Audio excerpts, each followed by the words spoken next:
और बात की तो हमारा काम हो जाए, हम दर्शन करें। दर्शन हो जाए गुरु का, मालिक के दर्शन करने चले।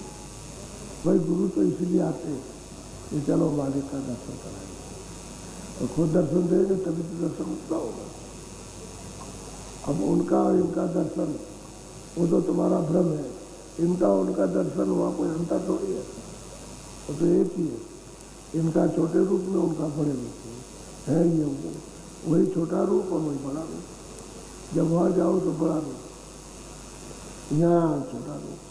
तो कहते हैं यहाँ जब तक नहीं बोली भाषा को सुनो समझोगे तब तक उधर जा नहीं सकते, क्योंकि सूरज जब ऊपर से उतर के आए तो ब्रह्मांडों से उतारी गई, तो रास्ते से उतारी गई, शब्द उतार करके उसको ले आया। और शब्द के गले में वो जाल बिछा गया, जो सुरतों को ले आया शब्द।